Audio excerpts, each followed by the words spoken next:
Rudy Gobert, center for the Utah Jazz. Thank you so much for being part of Three Questions. Thanks for having me. You were born in France. I think everybody knows that. You played there for a little while, and then you declared for the NBA draft in 2013. You were picked up by the Denver Nuggets in the 27th round, or the 27th pick, and they traded you here to the Jazz. Has it always been your dream to be an NBA basketball player? Yes. I mean, I started playing basketball when I was 12 years old, and since then, I always wanted to come and play in the NBA. So, you know, it was a big dream of mine. How tall were you when you were 12 years old? I don't know in inches, but probably in centimeters. So I was probably maybe 170. I grew up so much from 15 to 18 that I don't even remember how tall I was when I was 12. There are so many people who would love to do what you do. And basically, you get to play a great game for a living and get paid lots of money. How did you get to where you are? I mean, the thing it's great to do what you love and, you know, to be able to make a lot of money, you know, playing the game you love, but it's a lot of sacrifices and a lot of work, and that's the part that people usually don't see. And, you know, when I was 13, I was only coming back home on the weekends. I was in a basketball academy, practicing 2 or 3 times a day, plus school, and then I came to another city in France to play professional, and, you know, I had to sacrifice my family life, and it was hard, you know, just every day practicing, but I knew what I wanted, and now, you know, when you're able to play with the best, you get rewarded. In the 2014-15 season, you really seemed to come alive for the Jazz. You really became an asset to the team. What was it that happened inside you that changed the way you play basketball? I don't think anything changed. You know, I had the chance that Quinn Snyder got here. You know, it was his first year with the Jazz, and you know, my rookie year I wasn't playing much, but I was working hard. You know, he was kind of burning inside me. You know, not being able to play, and I was really motivated. And I worked hard also during the summer. And you know, when I came back my second year, I was just ready. And coach gave me confidence. And throughout the year, you know, my minutes just increased. And at the end, I was starting. Every successful person that I'm aware of has some kind of a routine that they go through every day. What is your routine? What is the key to your success? I mean, the first thing for me is take care of my body. You know, taking care of your body when you're a professional athlete, I think is the number one thing. You know, nutrition, rest. You know, there's something that you have to give up, especially during the season. And when you want to be great at what you do, you know, I think it's important, and that's what I've been doing. And then you have to, of course, enjoy yourself. You know, have fun in what you do. So walk me through a day for Rudy Gobert. Let's say it's game day. Okay. Where are you? What time do you get up? What time do you eat? What time do you show up? All of those kinds of things. So game day at home, I usually wake up around 8:15. Then I come here to the practice facility. I have breakfast, and then we have shoot around. So it's like a small practice. After that, I do a little bit of treatments. Go home, eat, take a nap. The nap is very important, and then just wake up in the afternoon, get dressed, and go to the arena. Probably around 2 hours and 30 minutes before the game, 3 hours. So how much sleep do you get in a 24-hour period? I'm trying to get at least 7 to 8 hours during the night, and the nap usually 1 hour and 30 minutes, or sometimes a shorter nap, 30 minutes. Going into the NBA All-Star break, you guys had a great run, and now on the other side of it, you're without Rodney Hood and Joe Johnson, but you picked up Jay Crowder. Players don't really get much say in who comes and who goes. How difficult is that?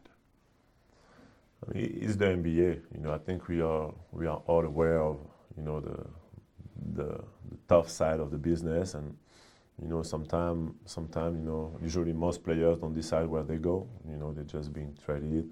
So we are assets. You know, I mean, we make a lot of money, and it's great, but you know, I think we are aware that we are just, you know, we are entertainers and we are assets, and you know, no matter what, we have to enjoy who we have as teammates and try to compete and win whoever we have. When Gordon Hayward wound up going to Boston last year, that was really hard on a lot of Utah Jazz fans. How difficult was it for you, because you guys were good friends, and how difficult was it for the team? I mean, we all know Gordon is a good player. We all know it's a business, and you know, sometimes you have to make tough decisions. And for my part, it was only the fact that he didn't really communicate with me. You know, I was trying to reach out to him before just to have some information. No matter what, I was going to respect his choice, but he kind of ignored me, and that's the part I didn't really like. You know, I was kind of considering him as a brother. You know, we played 4 years together, went through a lot. You know, and I thought I was important enough to know, but you know, it looks like I wasn't. But you know, we've moved on, and I wish him the best in Boston. Do you guys still communicate?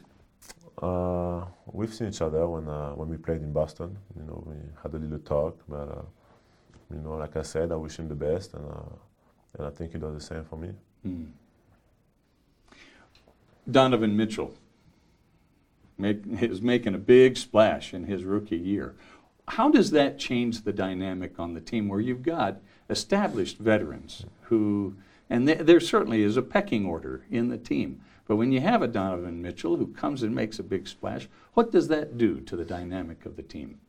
It's always great. You know, I mean, we have a lot of veterans, but we also, I think, a young team, and I think we have a bright future. So having a guy like Donovan coming in and, you know, showing what he's been showing, and showing also that maturity, you know, and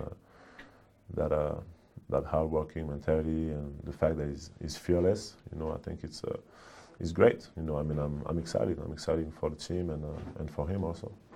Luck and hard work. How much of each of those things does it take to get into the NBA and then be a standout? I mean, just think about how many guys want to get there, you know, and how many spots. There's probably less than 500 NBA players, and there's millions of, you know, people that want to come there, you know. So there's a lot of guys that are talented, but you know, don't have the discipline or don't work hard enough. And there's a lot of guys that maybe not as talented, work harder. And usually the guys that are maybe not as talented, if you work hard, usually you get a chance, you know. How much does luck play into it? I think you create your own luck. You know, I think there's always going to be bad moments. There's always going to be good moments. But if in every bad moment you're able to bounce back and, you know, keep believing in yourself, I think you're going to succeed. In 2016, you signed a 4-year extension for $102 million. That's more money than most people make in 10 lifetimes, and you're only 25. How difficult is it to deal with that kind of an income, and what do you do with that kind of money?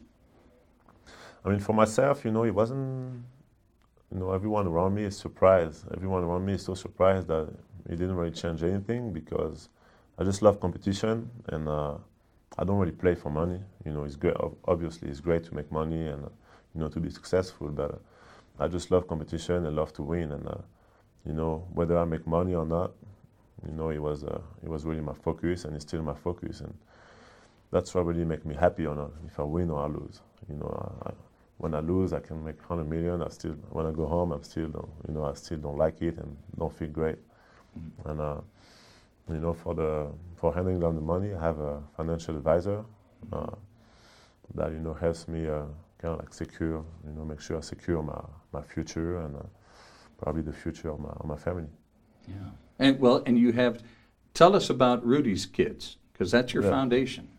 So we started Rudy's Kids a few months ago. You know, we finally everything is coming together now, and so I decided to create that to help kids, you know, everywhere around the world, and you know, try to make a difference. You know, a lot of kids don't have a mentor, don't have a place to stay, you know, and the goal for us is really to find the right charities around the world, and to give them support, you know, to give them support, you know, by doing appearances, by founding them, you know, and those kids need help. You're young, single, money is not an issue, living in Salt Lake City. How do you spend your downtime? I'm a very laid-down guy. You know, I like to relax. You know, especially during the season, we have a lot of games, and when I'm home, you know, I like to make sure I don't do anything crazy. You know, and also spend time with my family when they're in town. So just regular guy. You know, just regular guy, I would say. Do you hope to have a family someday? What? Of course. You know, but I'm taking my time. You know, right now. I'm just trying to focus on my career, and if one day it comes, you know, it will come. Playing in the NBA now and playing at your level, being such an asset to the Jazz, you have become not only wealthy, but famous as well. What is it that you like about fame and fortune, and what is it that you don't like about fame and fortune? I mean, I would say, it's been progressive, you know, so when I was probably 19, I was starting to play professional in France, and people in my city started to recognize me a little bit, and then it became a little more, you know, kind of like international by playing in the NBA, playing national team, and people, they see I'm very tall, so, you know, obviously you stand out. They guess that I might play basketball. Good guess. But, I mean, I used to don't really like, you know, when people were coming to me, always asking me for pictures and stuff. But now I just put myself in the positions of the kids. And when I was a kid, you know, I was looking up to NBA stars, and I would have loved to have pictures, you know. So I just played the game, you know. I think it's, as long as people are respectful, you know, I don't mind taking a picture or signing autographs. What is it that you don't like about fame and fortune, though, now?